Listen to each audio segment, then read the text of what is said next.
Tested appearing और age relaxation की मांग कर रहे हैं। सम्राट चौधरी से भी अभ्यर्थी लोग मुलाकात की, लेकिन कुछ हो नहीं पाया। क्या कहेंगे आप? अभी तो सरकार 10 दिन पहले सरकार बनी है। सरकार प्रयास कर रही है कि जितना चीज़ बेपटरी है उसको पटरी पिलाया जाए। इसलिए सरकार से उम्मीद रखें, सरकार निश्चित रूप से नियमानुकूल और सकारात्मक फैसला सरकार लेगी। अगर बात की जाए तो फॉर्म भरने की अंतिम तिथि आज तक थी, अब कब लगता है? अब वो देखिए, तकनीकी विषयों में मैं नहीं जाना चाहता, लेकिन सरकार के सामने अगर कोई विषय है, नियमानुकूल है, बिहार के हित में है, एनडीए सरकार जरूर फैसला लेगी। नियोजित शिक्षकों के लेकर के क्या कहेंगे? कई दौर की बैठक भी हो गई। वो तो मुख्यमंत्री जी ने सीधा कहा है कि नौकरी किसी की नहीं जाएगी। जब उन्होंने इस बात कह दिया तो फिर इसके बाद बचता क्या है? शिक्षकों ने कल साक्षरता परीक्षा देकर जब निकले तो उनका कहना था कि बीपीएससी से भी टफ पेपर था। लगता है कि सरकार पास नहीं कराना चाहती। भाई, मैंने बयान सुना नहीं है और इस पर टिप्पणी करना भी गलत है। मिश्रा जी, सबसे बड़ी बात है कि आज जो है कांग्रेस के एक विधायक ने सदन में ये क्वेश्चन किया है, उस पर भाजपा के मंत्री प्रेम जी का बयान आया है। उन्होंने कहा है कि भाई जैसे परीक्षा का जो शुल्क लगता है तमाम SC ST वर्ग का जितना कम है, वैसे ही उसी तरीके से बड़ी बिरादरी का भी एक तरीके से कर दिया जाए कि भाई उस शुल्क में कटौती हो, क्योंकि हमें देना पड़ता है 1000 रुपया, वो देते हैं 400 रुपया। तो इस पर आपकी क्या राय है? मंत्री जी ने क्या बयान दिया इस पर? उन्होंने कहा कि सरकार इस पर विचार करेगी। आपको सरकार को विचार करना है। माननीय सदस्य ने अगर इस बात को उठाया है, उनको ये बात लगा होगा कि उठाना चाहिए, उन्होंने उठाया है। तो सरकार ने कहा है कि इस पर विचार करेगी।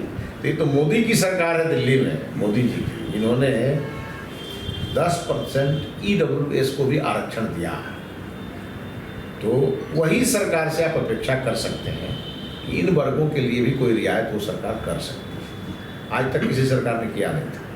सहकारिता वाली बैठक में आज आप बैठे हुए थे, लेकिन जब तक अभी 15 दिन पहले तक जो धान की खरीदी थी बिहार में, वो जितना टारगेट था उसका कम से कम 60% भी नहीं खरीदा गया था। अरे तो 15 दिन पहले सरकार किसकी थी?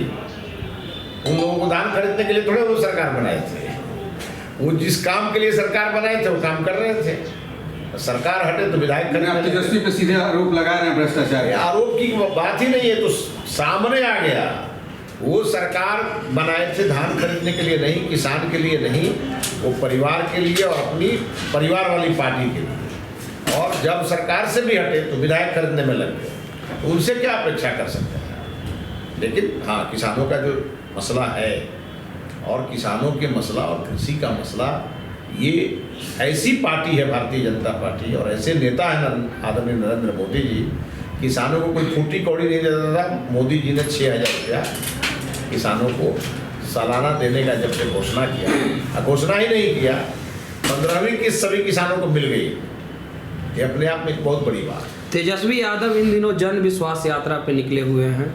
उनका दावा है कि जनता का अपार समर्थन उन्हें प्राप्त हो रहा है। 2024 में इसका परिणाम देखने को मिलेगा। हम लोगों के यहाँ खेसारी जब गाना वाना भी जाते हैं गाने, तो वहाँ भी लोग जुटता है सुनने के लिए। इसका मतलब ये नहीं कि उनकी सरकार बन जाएगी।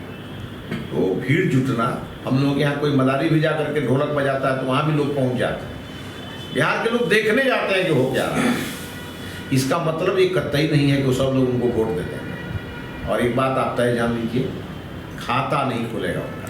राजद के नेता कह रहे हैं कि तेजस्वी की इस यात्रा को देख के 2 मार्च को जो है वो मोदी जी फिर से आ रहे हैं। अरे पहले ही से माननीय मोदी जी का प्रोग्राम बिहार में फिक्स था। वो तो उनकी व्यस्तता के कारण कई बार चेंज हुआ। अब मोदी जी से तेजस्वी यादव अपना मुकाबला ना करें। कह तो रहे हैं, राजद कहने के लिए तो कुछ भी कह सकते हैं। दिखा देंगे बिहार में इस बार। अच्छा, आप एक चीज बताइए, हम लोग की कहावत है ना, हिसके लोढ़ा करे बड़ाई हमू शंभुनाथ के भाई। ये नहीं करना चाहिए। लोढ़ा भी अपने को शंभुनाथ समझने लगे, महादेव समझने लगे, ये तो उसकी मूर्खता है। मोदी जी विश्व के सबसे लोकप्रिय नेता है, उनका मुकाबला है किसी नेता से? तो कोई मुकाबला नहीं है। और तेजस्वी यादव को तो मैं ओपन चैलेंज कर रहा हूँ। तेजस्वी यादव अगर बहुत लोकप्रिय नेता हैं, तो गोपालगंज ही ना घर है उनका, आए गोपालगंज में 2-2 हाथ हम ही लोगों से करने, पता चल जाएगा कि कितने लोकप्रिय नेता है।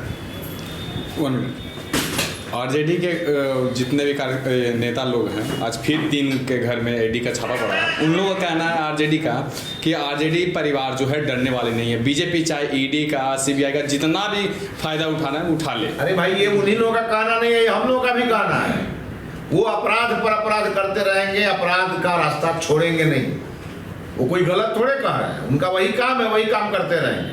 और ईडी कोई भाजपा शासन में बना है क्या? ईडी और सीबीआई ये पहले से है और रहेगी आगे। आप मिसयूज कर, जो गड़बड़ करेगा उस पर कार्रवाई होगी, कोई मिसयूज की बात नहीं। लालू यादव पर जब पहला छापा पड़ा था तो उस समय सरकार भाजपा की थी क्या? केस भाजपा के लोगों ने कराया था क्या चारा घोटाले का? ये जो भाजपा पर आरोप लगाते रहते हैं, उनका एक काम ही है भाजपा आरोप लगाना। उनके आरोप से बिहार की जनता सहमत नहीं है। और कांग्रेस का भी जो सीज करवाए अकाउंट, वो भी कह रहे हैं कि भाजपा। भाई आप एक चीज बताइए, जो गड़बड़ करेगा उसको इसलिए छोड़ देंगे कि राजद और कांग्रेस से जुड़ा हुआ है। सभी लोग तो आप ही के ऊपर दबाव डाल रहे हैं कि सारे लोग डालेगा, तो डालेगा किसके ऊपर? और जब विपक्ष का कोई भी नेता होगा वो हम पर फूल थोड़े बरसाएगा। गड़बड़ करेगा, कार्रवाई होगी, ये मोदी जी ने कहा। तो ये थे मिथिलेश तिवारी, बैकुंठपुर के पूर्व विधायक, और सीधा एक तरीके से चैलेंज कर दिया तेजस्वी यादव को कि हमारे ही विधानसभा के क्षेत्र के अगल बगल के रहने वाले हैं, गांव है यानी गोपालगंज, हिम्मत है तो आके हम ही से 2-2 हाथ कर लें। अब देखना है कि जब ये खबर तेजस्वी यादव के यहाँ पहुंचेगी तो क्या मिथिलेश तिवारी से 2-2 हाथ करने के लिए तैयार होते हैं या नहीं, इस पर भी नजर रहेगी। आप बने रहिए।